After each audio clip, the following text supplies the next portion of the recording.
Buenas noches a todas las personas que se conectan una vez más con nosotros. Bienvenidos y bienvenidas a esta nueva edición informativa de Hablemos con la Comunidad. Hoy un día caluroso, 18 de agosto, ya entrando los últimos días del verano. Este espacio de Hablemos con la Comunidad, este espacio virtual tiene como objetivo construir redes que fortalezcan nuestra comunidad. Está impulsado por Colombian Refugees Association con el objetivo de vincular a la comunidad latinoamericana e hispanoparlante en Canadá con temas de interés. Les invito a compartir este en vivo a través de todas sus redes sociales y a grupos de chat como WhatsApp, Telegram, con el objetivo de llegar a más personas. Recuerden también visitar nuestro sitio web www.colombianrefugees.com para que conozcan más sobre los servicios de la asociación. Hoy tenemos una invitada muy especial, Vanessa Aguirre. Ella es psicóloga y consejera de asentamiento escolar, con más de 10 años de experiencia brindando servicios de asentamiento en entornos escolares financiados con fondos públicos y brindando apoyo para mejorar la adaptabilidad y la resiliencia de las familias recién llegadas a Ontario, Canadá. Buenas noches, Vanessa. Hola Mariana, muchas gracias por la invitación. Estoy muy contenta de estar acá. Gracias. Yo también, nosotros también muy contentos que estés acá. Estuvimos el mes pasado hablando sobre el streaming y sobre la educación. Entonces, pues queremos como ahondar mucho más en el tema y pues sobre todo ahorita que estamos solo a 3 semanas de iniciar la escuela. Bueno, para empezar, cuéntanos un poquito de ti, de dónde eres y un poquito de tu experiencia profesional. Claro que sí, bueno, yo soy de Colombia, te das cuenta por el acento, de Bogotá, y yo llegué aquí a Canadá en el año 2000, entonces ya llevo ciertos añitos acá en Canadá, pero por supuesto nunca olvido Colombia. Yo hice mi universidad aquí, el primer trabajo que yo tuve en realidad fue con un abogado de inmigración. Entonces yo tengo un background como fuerte en leyes de inmigración y después a raíz de eso fue que me involucré más en el trabajo social y he estado trabajando con organizaciones sin ánimo de lucro. He trabajado en NCP, en Mississauga, y he trabajado con 2 otras organizaciones que hacen campaña para prevenir el abuso de los adultos mayores. Y más recientemente he trabajado también con Children's Aid Society como asistente de trabajadoras de protección de niños. Ese es más o menos como mi resumen. Bueno, me gustaría como iniciar un poquito conectándolo con el programa pasado, con la emisión pasada, que estuvimos, como dije, hablando del streaming. Y digamos que una de las preguntas que nos estaba llegando es, bueno, no entendemos bien cuál es la diferencia entre la escuela pública y la católica y cómo es su financiación. No sé si nos pudieras, digamos que, aterrizar un poquito con qué es para empezar ya a hablar más a fondo. Claro que sí. Ok, entonces acá, obviamente, como todos sabemos, la educación es pública. Eso quiere decir que es financiada por el gobierno. Entonces, en este caso es financiada por el gobierno provincial, es decir, por Ontario. ¿Okay? Y el gobierno de Ontario le da financiamiento, le da funding a las escuelas católicas y las públicas. Y cuando digo pública me refiero a que no tiene ninguna asociación con la Iglesia Católica, ¿cierto? Entonces esos son los dos. En realidad entre las dos no hay ninguna diferencia en cuestión de cuál es el currículum que sigue, porque los estándares son exactamente iguales para las dos porque están regidos por el Ministerio de Educación, que es provincial, ¿cierto? En realidad la diferencia consiste en que en la iglesia, en la board católico, se le inculcan a los niños como los valores de religión, ¿cierto? Entonces, y tienen que seguir todos los sacramentos, los niños tienen que estar bautizados, la primera comunión, ahora no me acuerdo cuál es el que sigue, la consagración, Confirmación. la confirmación, tienen que hacerlos todos durante primaria, ¿cierto? Pero en bachillerato ya aceptan a cualquier estudiante, así no sea católico, ¿ok? Entonces en primaria tiene que tener, o los papás o el niño tienen que ser católicos, pero con la condición de que el niño vaya a seguir todos los sacramentos católicos, en bachillerato no. Esa en realidad es la diferencia. De resto, todo es lo mismo.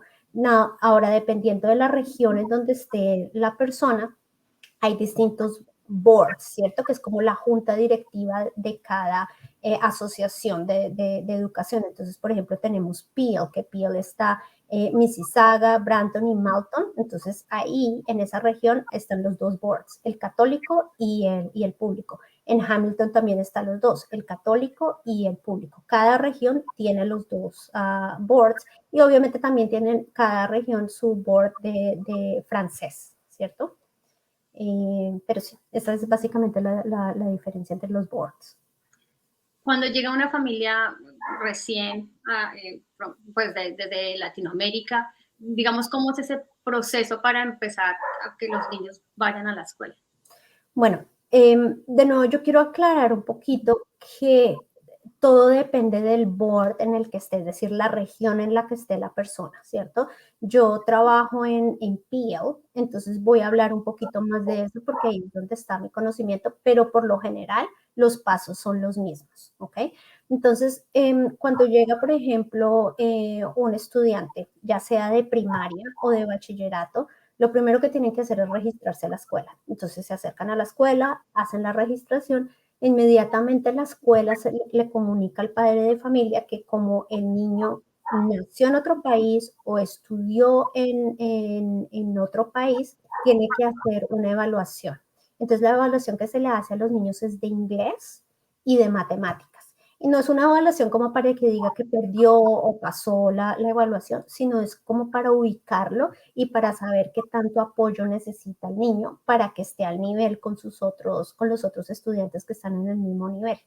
Y al menos en Peel se hace la evaluación de todos los niños desde que están en senior kindergarten hasta grado 12.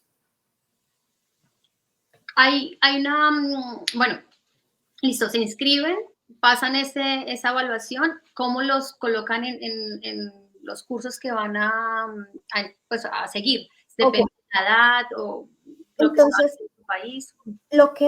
lo que hacen es que dependiendo del grado, bueno, no, en realidad dependiendo del año de nacimiento, ubican al estudiante en cada grado, ¿cierto? Entonces, no importa en qué grado haya terminado en su país, aquí lo ubican, preguntan la fecha de nacimiento, tienen prueba de fecha de nacimiento y así es que lo ubican, así sabes si está en primero, en segundo, en tercero, en cuarto. Y eso es para primaria, ¿cierto? Porque todos los niños ven las mismas materias. Entonces, según la edad, lo ubican ahí y el assessment que le hacen en inglés le ayuda a la escuela a saber qué tanto apoyo necesita de inglés extra, ¿cierto? Entonces, ahí tienen los profesores de ESL. Por lo general, en primaria lo que se hace es que los niños no es que tengan un salón específico para los niños que necesitan aprender inglés, sino que los ponen en el curso con todos los otros niños del mismo grado y los sacan una o dos veces a la semana con el profesor de ESL y el profesor de ESL le da como esa ayuda extra, ¿cierto? Durante las horas del colegio. Ahora, en bachillerato es diferente porque en bachillerato lo que hacen es que después del assessment, el assessment le dice al profesor qué nivel de inglés hay. Entonces aquí en Ontario los niveles se miden es por letras. Entonces es A, B, C, D y E. Son 5 niveles, con el A siendo el más bajo y el E siendo el más alto. Entonces, la clase a la que le asignan se llama ESL A o ESL B o ESL C, ¿cierto? Entonces, eso me dice a mí más o menos cuál es el nivel de inglés del estudiante y a los estudiantes en bachillerato sí los ponen en una clase concentrada solamente de ESL, que es como si fuera una clase de inglés, ¿verdad? Pero los juntan dependiendo del nivel, porque obviamente así es más fácil enseñarles si tú estás con alguien que tiene un nivel de conocimiento del idioma pues parecido al que tú tienes. Entonces, sin importar el grado en el que llegue el estudiante, para poderse graduar, el estudiante tiene que pasar, digamos que llegué yo acá y me ubicaron en ESL A, ¿cierto? Entonces, pero resulta que yo tengo 16 años, entonces me pusieron en grado 11.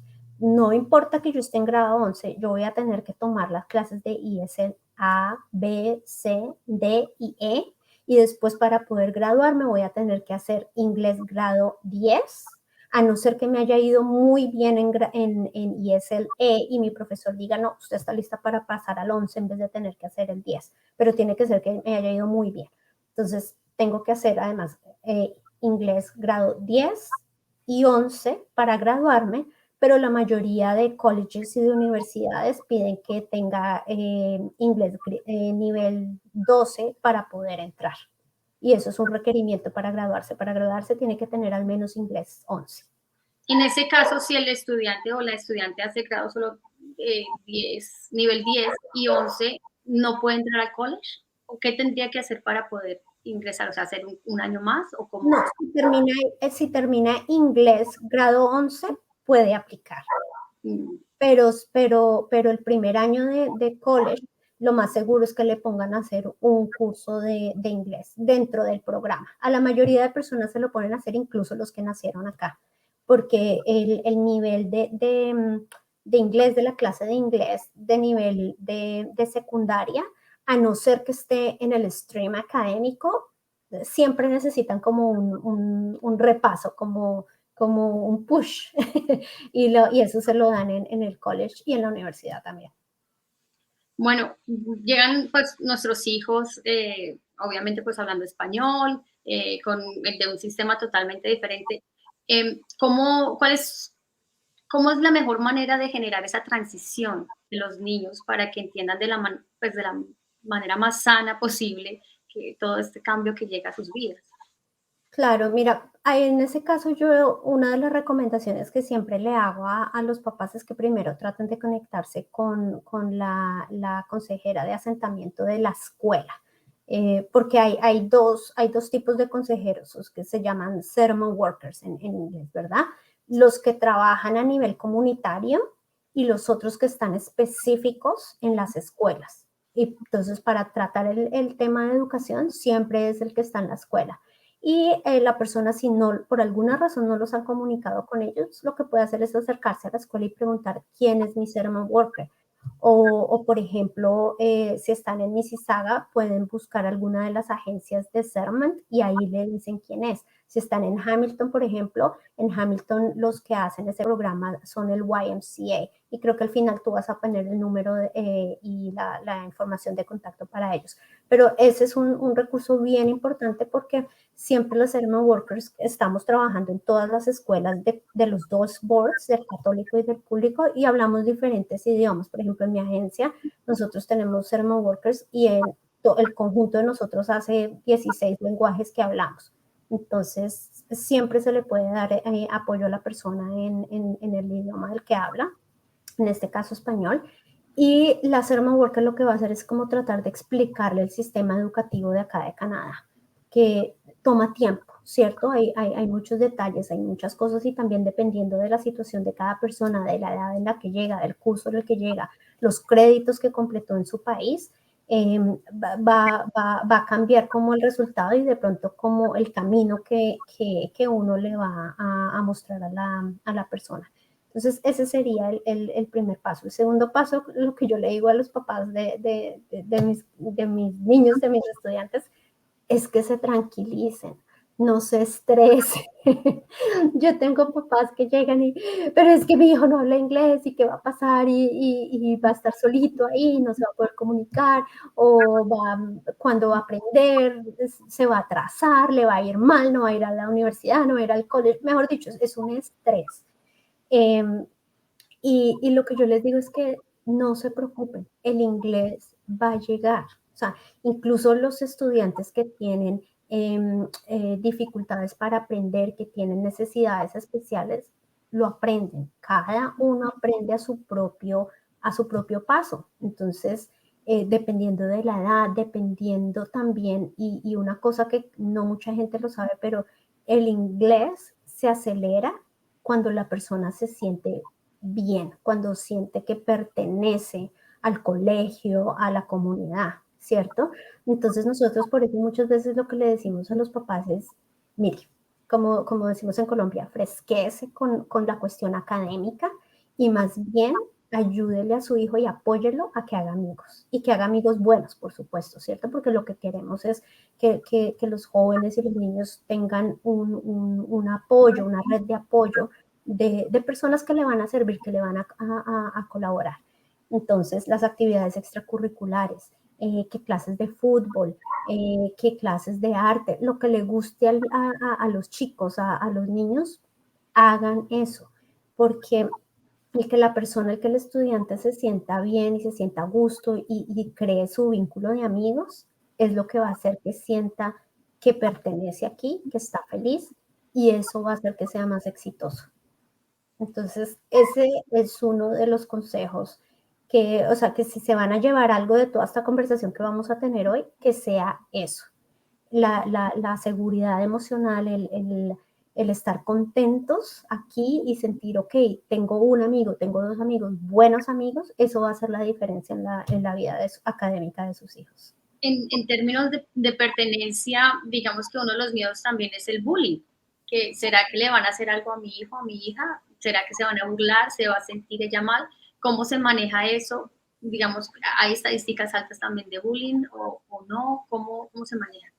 Claro que sí, o sea, y sobre todo ahorita que nosotros tenemos como un conocimiento más amplio de bullying, de pronto si hablamos, por ejemplo, de casos de situaciones que suceden ahorita y las comparamos con cosas que pasaban hace 15 años, obviamente en ese entonces no se consideraban bullying, ahorita sí, ¿cierto? Porque ya todos sabemos, porque ya está como esa conciencia comunal de que burlarse de alguien no está bien. Entonces, ¿qué es lo que nosotros hacemos por lo general? Tratamos es de educar a los estudiantes de qué es bullying y qué no es bullying, ¿cierto? Para que el estudiante busque ayuda. Eso es lo primero que nosotros les recomendamos, que ustedes hablen con sus hijos, que si algo está pasando, ellos tengan la confianza de poder contarles a los papás y se acerque a un profesor o se acerque al ceremony worker si tiene más confianza con la consejera de asentamiento, porque desde que un adulto sepa va a haber intervención, ¿cierto?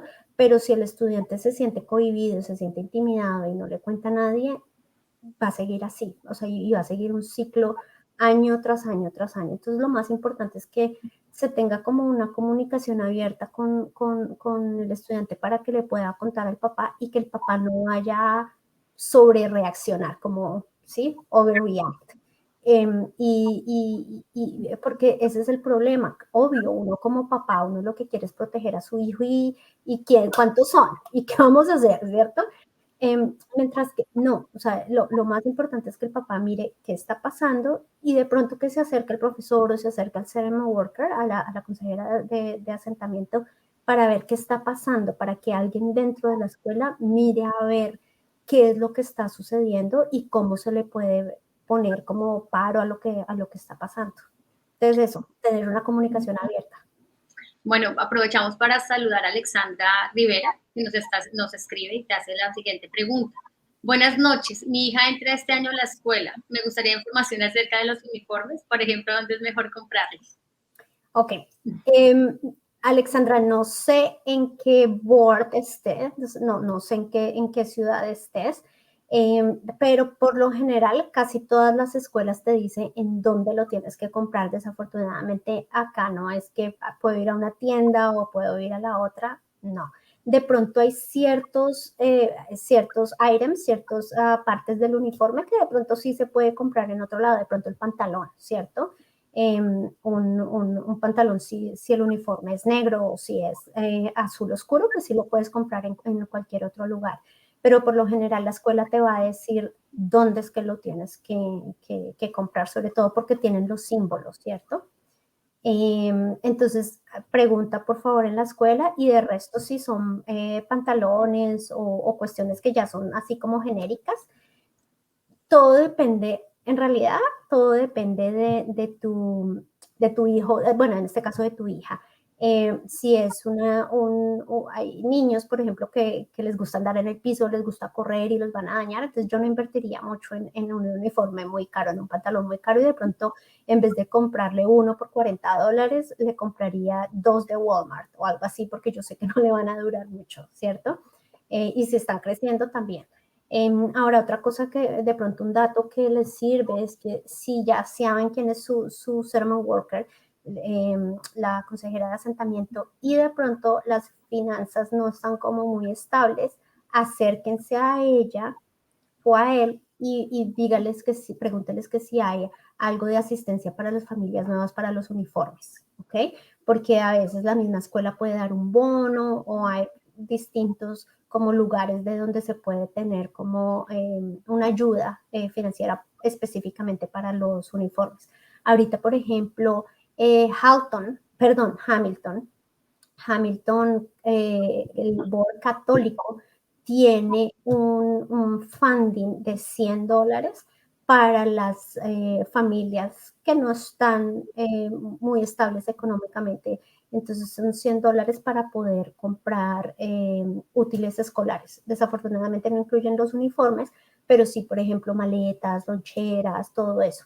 Y si ustedes quieren acceso a eso, tienen que comunicarse con su escuela y decirle, yo sé que está este funding, soy elegible para él.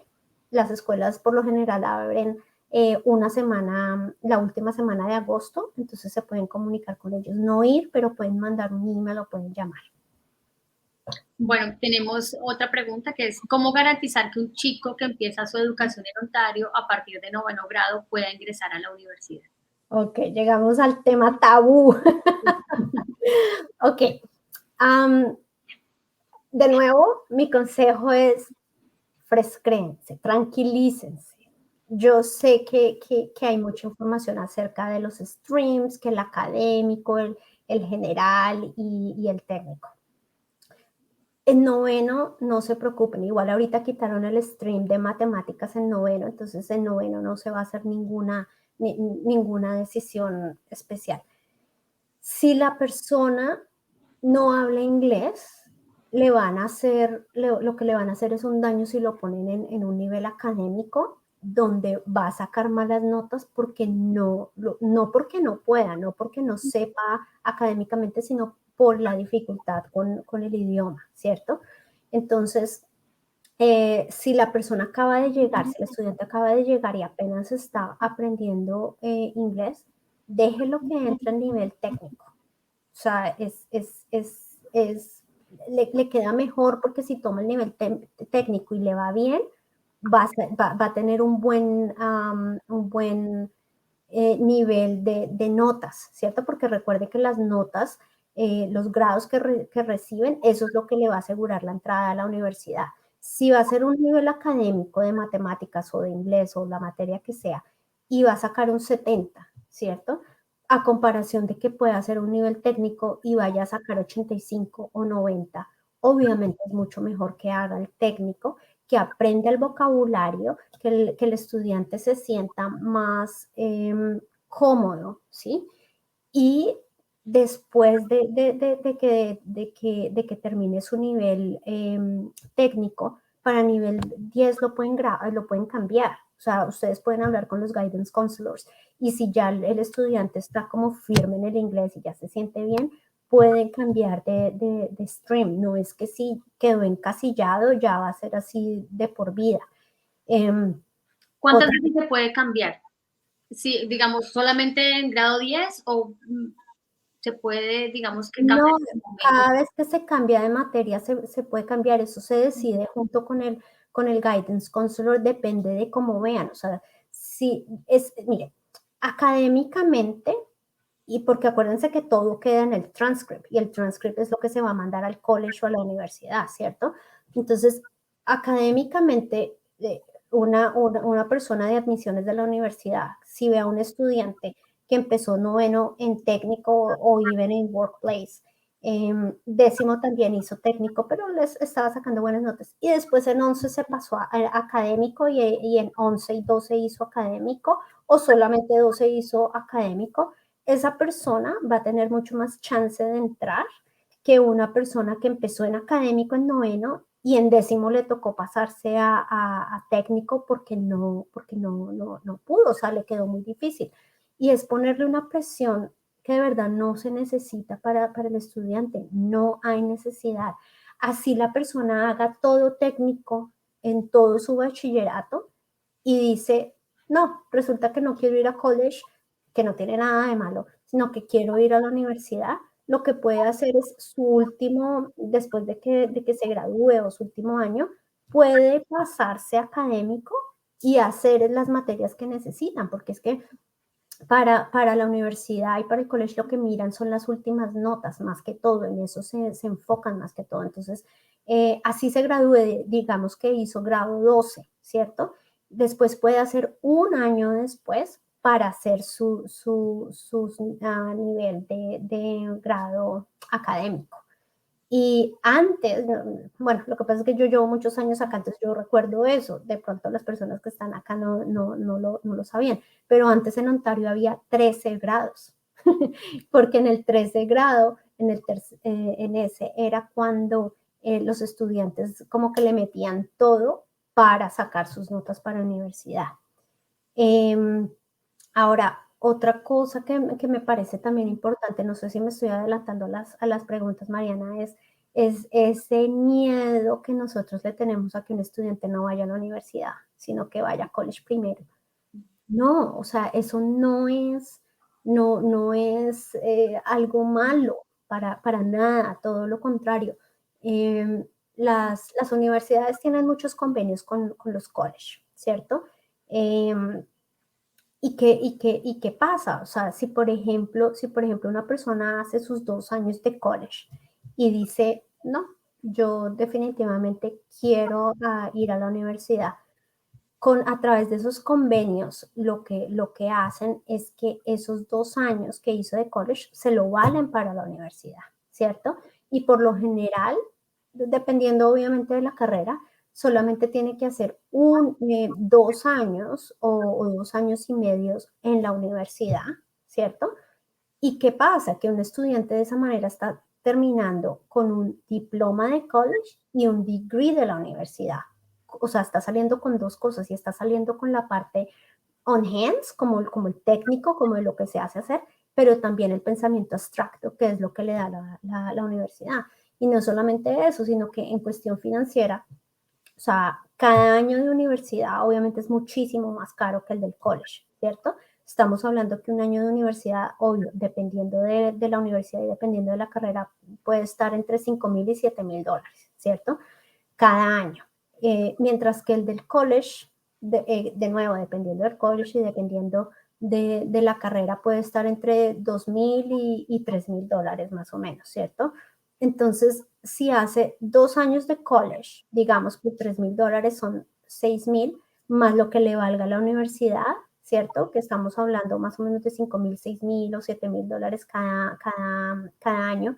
Entonces, en vez de hacer eso por 4 años, ¿cierto? De 5,000 o $6,000, lo está haciendo casi por la mitad de 2 años. Entonces, financieramente, es decir, financieramente y profesionalmente, ir primero al college es una idea inteligente, no es algo malo. Incluso que hagan 2 años de college, que tomen un break, trabajen y luego sigan a la universidad, es aún mucho mejor, porque lo que sucede en estos países ahora es que obviamente todo el mundo sale con un degree, incluso sale con masters, y lo que yo estoy viendo, por ejemplo, en mi agencia, están contratando personas con masters para contestar teléfonos, porque no tienen experiencia, porque pasaron de high school a universidad o a college y luego hicieron su master's, pero nunca han trabajado. Entonces, tienen que subir esa curva. Precisamente hablando de mitos y eso, pues está el mito que, bueno, si mi hijo empieza o mi hija empiezan a trabajar, le va a gustar la plata y ya no va a querer estudiar. También, digamos, que paralelo al streaming, ¿cómo se puede entonces, digamos, que incentivar también que ellos quieran ir a la universidad, que quieran estudiar, que quieran, digamos, que desarrollar otras habilidades en una institución educativa?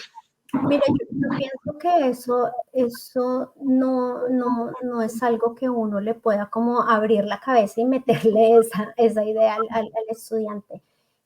Además, yo pienso que, obvio, nosotros venimos de países en los que un mecánico no se ve igual a un médico, a un abogado, ¿cierto? Y uno como papá siempre quiere que su hijo sea exitoso y no, y yo quiero que sea ingeniero, quiero que vaya a la universidad. Sí, ok, muy bien. Pero es que nosotros tenemos que entender que no todo el mundo se hizo para eso y eso no está mal. Hay personas que tienen mucho talento en otras cosas. Aquí, por ejemplo, las profesiones, por ejemplo, como mecánicos de autos, todo lo que tiene que ver con el aire acondicionado, sí, los trades. Los trades acá no es lo que es un trade en nuestros países. O sea, aquí son personas obviamente que tienen que certificarse, tienen que trabajar duro para conseguir esa certificación y ganan muy bien, ganan muy, muy, muy bien. Entonces, a mí me gustaría mucho que los papás como que se empezaran a trabajar y a cambiar esa mentalidad de que no, para que sea exitoso mi hijo tiene que ir a la universidad, porque no es verdad.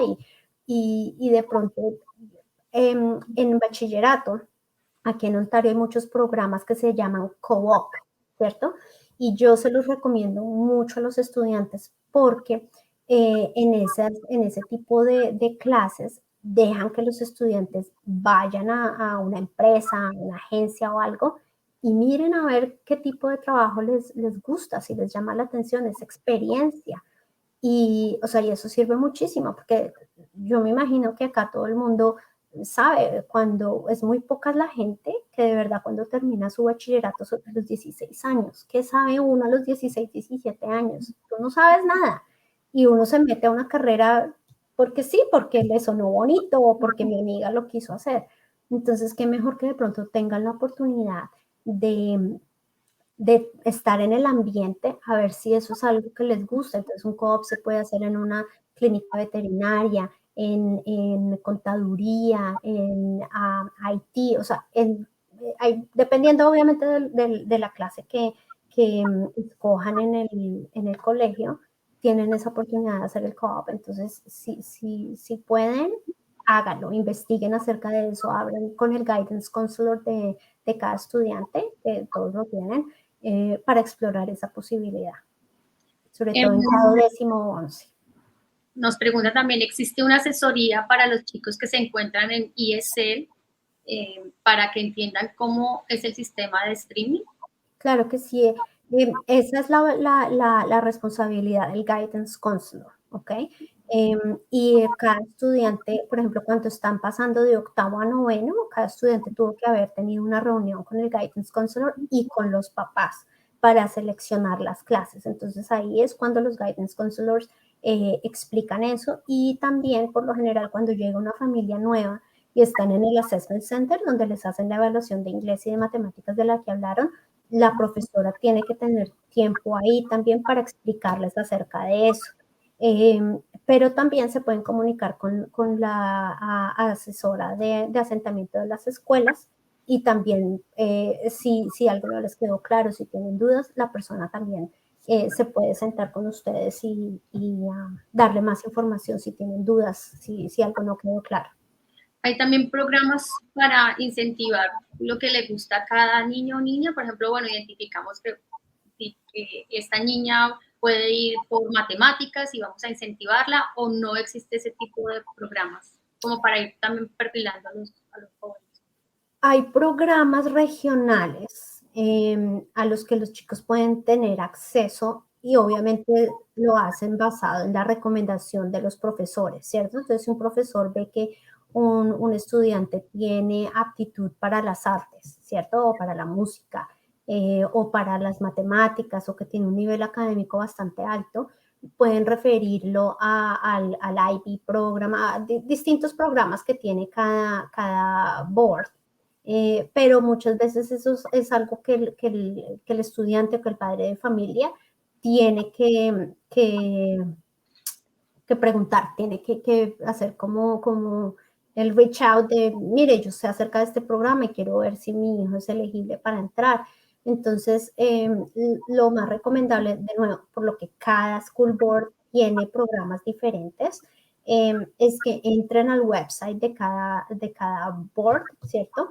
En el que están y revisen los programas regionales. Todos esos programas sí se llaman igual en todo lado, Regional Programs. Entonces ahí pueden entrar y pueden ver, y esos programas regionales por lo general no son en la misma escuela en la que están. Acá se le conoce el homeschool, porque recuerden que aquí se va a la escuela dependiendo del área geográfica donde viven, ¿cierto? Entonces, estas escuelas están en toda la región, entonces si van a estar en uno de esos programas, eso significa que el estudiante no va a ir a la escuela que le corresponde, o sea, a la que le queda cerca, sino que va a tener que ir a otra escuela, y por lo general el transporte es responsabilidad de la familia. ¿Estos programas son solo para secundaria, para el bachillerato, o también en primaria? No, solamente es para bachillerato. Pero entonces es tarea de los padres y madres buscar para poder acceder y aplicar. Y ver si son elegibles, porque obviamente tienen unos requerimientos académicos, ¿cierto? No, porque no es para cualquier estudiante, tiene que ser un estudiante que como que sobresalga en esa área en la que se concentra el programa, ya sea artes o matemáticas o inglés, y tiene que tener un nivel académico pues bastante alto. Y eso, tú dices que es regional, entonces es decir, por ejemplo, en Peel entró al board católico o público, y ahí me va a salir una lista de programas donde yo puedo ver si, identificar si mi hijo o hija puede ingresar. Exactamente. Interesante. Bueno, y volviendo un poquito al tema del streaming, ¿qué tanto entonces dices que del transcript o reporte que se hace de los estudiantes, qué tanto pesa ese reporte anualmente cuando los chicos pasan a un nuevo curso? No, discúlpame, no te entiendo la pregunta. En el streaming se hace como un reporte, ¿verdad? Las profesoras y los profesores hacen un reporte de los niños. Las notas, el ¿No reporte. hay un reporte como tal de comportamiento, por ejemplo, o solamente las notas, o qué es exactamente? Bueno, me gustaría entender, porque yo había entendido que hacían como una lista de las habilidades, y según esa lista también por ejemplo, en primaria los colocaban en un salón específico según ¿no? Bueno, cuéntame cómo funciona eso. No. Aquí los cursos es por edad. Recuerda lo que les comentaba al principio, el nivel, el año escolar lo hacen específicamente por el año en el que nació, no miran nada más. El report card, ahora, cuando un niño tiene necesidades especiales, ahí sí de pronto miran un poquito el IEP, que es como el reporte especial que tiene cada estudiante que tiene necesidades especiales. Eso es un documento formal, ¿cierto? En el que se tiene que basar el profesor para poderle enseñar al estudiante. Entonces, cuando la persona tiene necesidades especiales y tiene un IEP, así se llama en toda la región, en todo Ontario, sí de pronto pueden como ubicarlo en un salón, pero pues es que en cada escuela por lo general solamente hay 3, de pronto máximo 4 salones del mismo grado, ¿cierto? Pero siempre lo van a poner en el grado que es. No importa que la persona no haya podido aprender todo, porque obviamente ese IEP lo que va a hacer es ajustar sus objetivos académicos, ¿ok? Entonces, por ese lado sí se puede como adaptar un poco. Perdóname, o sea, porque lo que yo había entendido es que precisamente, digamos que el colegio tiene 4 salones del mismo grado, y que ubicaban a los niños según sus capacidades también, pues, académicas. ¿Eso es verdad? ¿O o es como un sorteo? No, eso lo hacen, por ejemplo, empecemos desde JK, ¿cierto? En JK, si al principio, antes de que entren los niños, tienen una reunión con los papás, entonces le dicen, bueno, cuáles son las cosas fuertes que tiene el niño, de pronto qué cosas tienen que mejorar, y obviamente como apenas están empezando y son 28, 30 niños en un salón con una profesora y una ECE, entonces obviamente van a tratar de que si hay muchos niños con necesidades especiales o niños, por ejemplo, que apenas acaban de llegar y están aprendiendo el nivel, obviamente van a tratar de nivelarlo para que no sea solamente una profesora la que está trabajando con todos los niños que están aprendiendo inglés, y otra con todos los que tienen alguna necesidad especial, o de pronto que tiene autismo, o que tiene ADHD, ¿sí me entiendes? Lo que van a hacer es tratar de ubicar a los niños en distintos salones para que no le quede solamente un grupo de todos los que tienen la misma necesidad en el mismo salón, porque tienen que hacerlo balanceado para las profesoras. Ahora, entonces están así el primer año, entonces obviamente los profesores como que ya empiezan a conocer más a los estudiantes, saben cuáles son las cosas en las que están fuertes, las cosas en las que necesitan un poquito de ayuda, y obviamente si para ESCE o para primer grado se dan cuenta que los niños que están así juntos, como que no es una buena mezcla, porque a una profesora le quedaron todos los niños que tienen una energía, pero aquí, y otra profesora tiene los niños que tienen energía baja, pues obvio que así no funciona, lo van a tratar como de mezclar, ¿cierto? Pero eso por lo general pasa en los primeros años, ¿sí? Ya más adelante, lo que es tercero, cuarto, quinto, lo que sí van a tratar es que en un solo salón no vayan a estar todos los estudiantes que tienen una IEP, ¿cierto? O todos los estudiantes que tienen que aprender inglés, porque no es coherente, no se pueden poner todos los recursos en un solo salón. En ese aspecto sí. Sí se hace ese tipo como de ajuste para asegurarse que las profesoras tienen como un balance, ¿cierto? Porque pues si está un salón, un salón balanceado, pues obviamente va a ser más fácil que la profesora pueda dedicarle tiempo adecuado a cada niño, ¿verdad? Ahora, para bachillerato, ahí es cuando está el streaming, y en el streaming sí se hace la parte en la que de pronto están en un salón más parecido con estudiantes que están como en el mismo nivel académico, porque está el de workplace, el técnico y el académico. Pero, por ejemplo, hay estudiantes que pueden estar a nivel académico en matemáticas, pero en inglés están en técnico. O sea, no, el que tú estés en uno técnico no significa que en todas las materias estás en ese nivel. Se puede, por supuesto, pero no siempre pasa. ¿Me entiendes? Claro, y entonces eso empieza, el streaming como tal, empieza solamente en secundaria, no sé. En bachillerato, sí, sí. Y obviamente sí hay recomendación de los profesores de octavo, o sea, los profesores de grado octavo, sí tienen unas recomendaciones para el guidance counselor, ¿cierto?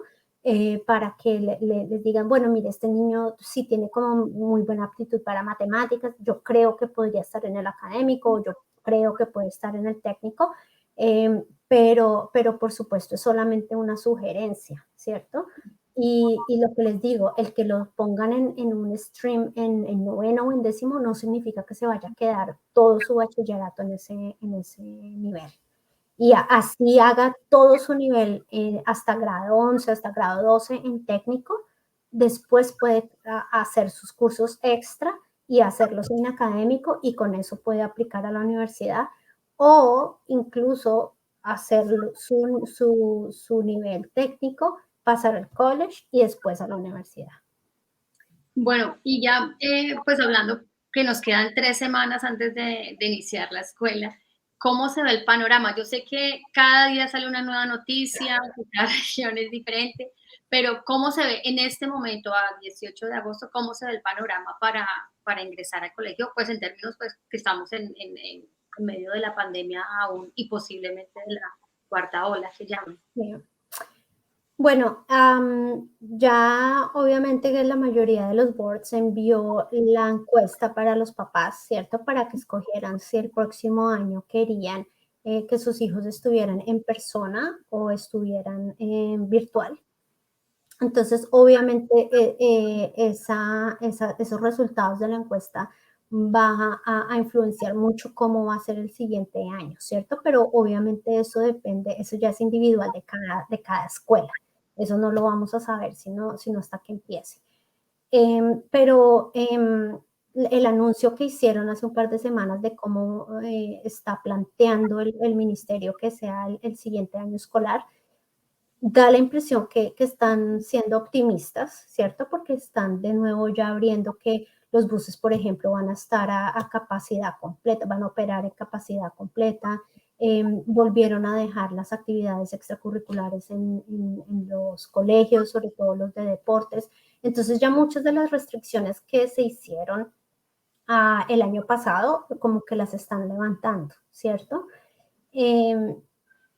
Falta ver en realidad qué pasa, porque ahorita con la variante nueva, con Delta, o sea, se contagia muchísimo más rápido, que sí afecta a los niños, no como el COVID original, que estábamos como un poquito más tranquilos porque de pronto a los niños no les daba o eran asintomáticos, pero estamos ahorita enfrentándonos a otra cosa y por ejemplo, ahorita yo tengo una familia con la que estoy trabajando que a la señora le dio COVID, ella estaba embarazada y con su niña y les dio COVID a los dos, porque en ese entonces ella estaba embarazada el año pasado y ahorita me resultó otra vez positiva, o sea, le volvió a dar.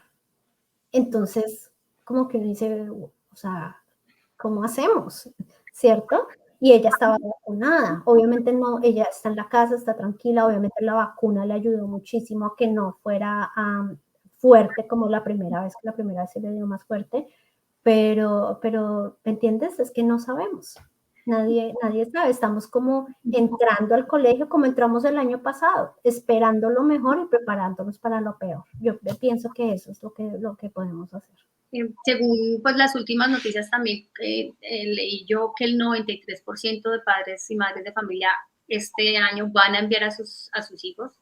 Supongo yo que pues todas las crisis que se dan de tener a los niños encerrados, a esos papás nuevos que estuvieron todo un año virtual, ¿cuál es como la recomendación que tú les darías precisamente para esperar lo mejor, pero estar preparados para cualquier cosa? ¿Cuáles serían como esos puntos Bueno, claves? si estuvieron en la casa, de pronto desde ya empezar a practicar, sobre todo si son niños pequeños, empezar a practicar lo de la máscara, ¿cierto? Que en realidad el año pasado todos estábamos preocupados cómo va a ser con los niños, no les va a gustar, se van a poner ansiosos y no, en realidad les fue muy bien, pero yo pienso que los papás hicieron muy buen trabajo antes y los empezaron a acostumbrar a estar con la máscara, les enseñaron cómo quitársela, les enseñaron también cómo a tratar de no estar compartiendo cosas, de no meterse cosas a la boca. Obviamente con los niños más pequeños eso es más difícil, pero en todo caso no fue tan dramático como se esperaba. Entonces, practicar lo de la máscara y practicar también lo del distanciamiento, ¿cierto? Enseñarles, nosotros los latinos por lo general tenemos la tendencia a ser como muy calurosos y incluso mi hijo es el que va a abrazar y el que no sé qué, entonces yo tengo que decirle, no, acuérdate que el COVID y tenemos que estar un poquito más separados y como darles ese tipo de información, sobre todo porque pues si han estado en la casa, de pronto va a estar como esa transición para volverse a acoplar a estar entre más gente, ¿cierto? Entonces hablarles de eso, acostumbrarlos también a que vean a los adultos con la máscara, de pronto alguno que otro va a tener también el face shield, entonces para que, sobre todo los niños chiquitos, ¿cierto? Los que empiezan JK, SK, que no se vayan a asustar si no han estado como expuestos mucho a eso. También digamos que uno de los fenómenos es que los niños están como muy, como con angustia de la socialización. ¿Cómo se puede, digamos, preparar a que, bueno, ya pasó lo que pasó, estuviste un año encerrado, pero pues vas a empezar a socializar con estos, pues con distancia, pero cómo manejar un poquito de esa ansiedad de lo que los niños pueden sentir después de Mira, estar lejos? dependiendo de la edad, pero más o menos hasta los 11, 12 años, las historias sociales funcionan mucho. Entonces, una historia social es como cuentos, ¿cierto? Que tienen gráficas, que tienen una historia, que tienen personajes que están pasando por el problema por el que está pasando el niño. Hasta más o menos los 11, 12 años, eso funciona perfectamente. Y hay muchos de esos online que los pueden buscar gratis. Y videos también, pero la historia social, el social stories, esos tienen un poco más de impacto porque lo puede leer el papá y lo puede como discutir, ¿cierto? Mientras que, entonces, hacerlo como un poquito más interactivo, mientras que los videos es solamente el niño viéndolo. Entonces yo pienso que en realidad unir los dos es una mejor estrategia que solamente uno o el otro. Entonces pueden buscar en Google social stories, COVID anxiety or going back to school. Sí, lo pueden buscar. De pronto habrán también en español, sin embargo, yo pienso que van a encontrar más recursos en inglés que en español. Bueno, y bueno, también aprovechando tu experiencia y hablando de los mitos, me gustaría como hablar un poquito, ya estamos casi a punto de terminar la misión, hablar un poquito sobre los servicios de infancia, que tú mencionaste que trabajas también con ellos, y que hay muchos mitos, entonces hay un ejemplo que es, si mi hija o mi hijo se golpean, yo no lo voy a llevar al hospital porque me da miedo que me quiten a mi hijo los servicios de infancia. ¿Cómo realmente se maneja eso? ¿Eso es verdad? ¿Te pueden quitar a tu hijo si, digamos, sucede un accidente? Ok, entonces a lo que te estás refiriendo es al trabajo con Children's Aid Society. La mayoría de la gente lo conoce como CAS, ¿cierto? CAS. No, cada región tiene su CAS diferente y en Hamilton, por ejemplo, está el católico y el general también. Entonces, sí, yo estoy al tanto de ese tipo de información. No es así. No es así. Para que a alguien le quiten a un niño tiene que ser porque cuando hacemos una investigación en realidad vemos que algo está pasando, que el padre de familia está teniendo problemas, hay algo que lo está afectando, que está impidiendo que haga su trabajo como papá bien, ¿cierto? Ahora, solamente quiero aclarar que esto es completamente diferente a mi trabajo con las escuelas. O sea, esto es separado, es otra organización completamente diferente. No es que nosotros en las escuelas estemos mirando. Pero bueno, pero vale la pena aclarar que de todas maneras, sí, si algún empleado de una escuela llega a tener sospechas de que hay un niño que está siendo maltratado o que está siendo, por ejemplo, un witness, es, eh, Testigo. un testigo, sí, de violencia intrafamiliar, eso también es una obligación que nosotros como adultos y como empleados tenemos que reportar eso, ¿cierto? Pero que se haga un reporte no significa que le van a quitar el niño a esa familia. Un reporte que viene de la comunidad, lo único que implica es que alguien llamó, así es, reportó lo que vio y esa persona que se llama un intake worker va a analizar las circunstancias y va a ver y dice, no, o sea, esto es algo que pasó, fue un accidente, no es algo que amerita que se abra una investigación, ¿cierto? Digamos que se abrió una investigación porque sí, el niño se cayó y tenía golpes acá y listo, fue que se cayó y se rodó por las escaleras, pero resulta que el médico también vio que tenía muchas fracturas, le tuvieron que hacer un X-ray y resulta que el niño tenía una fractura aquí, otra en la pierna, entonces eso ya como que uno dice, oh, pero, o sea, el niño tiene algún problema médico que de pronto haga que sea como un poquito clumsy y se cae mucho. ¿Puede pasar? Por supuesto que sí.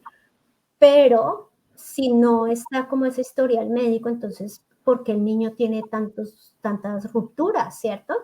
Entonces se inicia una investigación, se habla con los papás, se hablan con los profesores, pues para poder hacer una evaluación de cómo es la vida del niño. La mayoría de las veces las investigaciones se cierran, ¿cierto? Cuando se ve que de pronto sí fue que la familia, de pronto la mamá o el papá estaban estresados y le pegaron al niño. Aquí en Canadá no se le puede pegar a los niños. Le pegaron, pero entonces, ¿qué pasa? Eso no va a hacer que le quiten al niño. Lo que van a hacer, si pasa muy a menudo, es que de pronto eso sea una indicación de que la persona necesita como un poco de ayuda, de entrenamiento en parenting, ¿cierto? En otras maneras de corregir a sus hijos, porque de pronto no está funcionando lo que está haciendo y el castigo corporal no es obviamente la mejor opción. Entonces de pronto se le das como un apoyo, como unos recursos a la familia para que aprenda otro tipo de estrategias, ¿cierto? Entonces ahí entra CIS y dice, ok, está este parenting course o esta sesión de consejería a la que puede asistir, ¿cierto? Ya si son casos en los que, por ejemplo, las personas, los papás, alguien tiene un problema de adicción o de abuso de sustancias, entonces ya se necesita o tiene, por ejemplo, también alguna enfermedad mental grave que no esté siendo supervisada por un médico, porque el hecho de que tenga, por ejemplo, depresión o esquizofrenia o que tenga ansiedad o algo así, eso no hace que sea un mal papá, por supuesto que no. El problema viene cuando la persona no se está tratando esa condición, porque obviamente el tener alguna de esas enfermedades mentales va a afectar cómo hace su parenting de sus hijos, ¿verdad? Entonces ahí es cuando se entra, si ella se dice, ok, pero es que usted necesita apoyo porque tiene que seguir el tratamiento médico para que esto no afecte a su hijo. Básicamente es eso.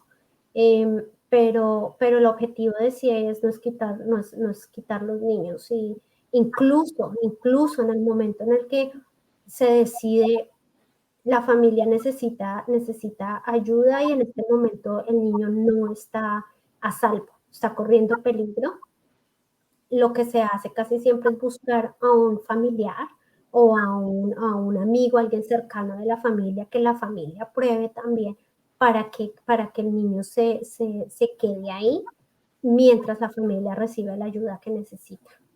Entonces, no es que lo vayan a sacar y lo vayan a llevar a una casa de completos desconocidos. Eso solamente se hace si la familia de verdad no tiene a nadie aquí que con quien se sienta a gusto. Y obviamente que esa nueva familia tiene que pasar un screen, obviamente, que no tienen ningún problema con la policía o algún problema, si me entiendes, de sustancias o de gambling, de, De juego. sí, de adicciones a los juegos, que no tienen nada de eso. Y si pasa, se puede poner el niño en esa familia mientras sus padres como que cogen las estrategias y cumplen con los requerimientos que sí ahí es considera que se necesita para que el niño esté a salvo y fuera de peligro. Bueno, desafortunadamente se nos termina el tiempo. Me gustaría como, pues siempre a nuestros invitados e invitadas les preguntamos al final cuál es el consejo que le dan a las familias recién llegadas, pues independiente del tema específico que ya hemos tratado en la emisión, como cuál es tu consejo para los recién llegados, para las personas que están solicitando refugio.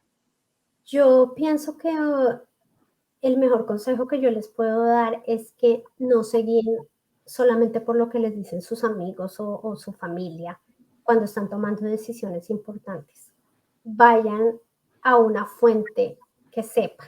O sea, siempre traten de buscar el consejo de un profesional, ¿cierto? Si es en cuanto a la educación, alguien que esté en educación, si es un médico, alguien que esté como en el entorno de la salud, porque muchas veces uno dice, no, es que a mi primo le pasó esto, a mi vecino le dijeron o tal cosa, y tú no te imaginas la cantidad de problemas en los que yo he visto que se han metido clientes míos por no investigar, por no seguir el consejo de verdad de alguien que sepa y en vez, no, es que a fulanito de tal le dijeron eso. Y otra cosa también que yo le recomiendo muchísimo a las personas que llegan acá, de pronto ya cuando ya han pasado su caso de refugio y ya saben que van a estar acá permanentemente, porque muchos tienen la buena idea, porque yo considero que esa es una muy buena opción de estudiar, ¿cierto? Como para poder conseguir un mejor trabajo y para mejorar su inglés, es que no vayan a un colegio, a un college privado, siempre público. Para college, siempre público. Privados hay 50,000 y les prometen muchas cosas, son más caros, pero les prometen acabar mucho más rápido. La admisión es mucho más fácil que un college público, pero si un empleador tiene dos personas con exactamente el mismo background, la misma o pues experiencia similar, y ven a alguien que tiene el diploma o el certificado de un college público a comparación de uno privado, 100 veces se va a ir con el que fue al colegio público porque los estándares de educación entre los dos son completamente diferentes. Bueno, muchísimas gracias, Vanessa. Pues surgen muchísimas más preguntas cada vez que tocamos un tema, pero bueno, tenemos el tiempo contado. Te agradezco pues el apoyo, estar esta noche acá, darnos una hora de tiempo. Espero que sigamos en contacto. Muchas gracias. Claro que sí, y pues también ahí puedes poner mi información de contacto por si alguien tiene Las algún... seguimos poniendo todo el tiempo. Y también, pero, sí. pero el que yo he visto es el de YMCA, o sea, Sí. entonces para que la gente no se confunda que ahí en lo que tú estás poniendo en ese momento, ahí no me contactan a mí. Bien. Ahí no soy. Que podemos hacer entonces es como el video va a quedar en YouTube, ahí voy a colocar también ambas informaciones. Exacto, sí. Entonces, esta información que está pasando en este momento es para la gente que vive en Hamilton. Y podemos colocar para la gente que vive en la región de Pilo, en Mississauga. Vale. Sí, bueno, me parece perfecto. Okay. Bueno, muchísimas gracias. A ti. Buenas noches. Chao. Gracias. Chao. Buenas noches, muchísimas gracias por acompañarnos y nos vemos el próximo mes con temas de interés para la comunidad latinoamericana.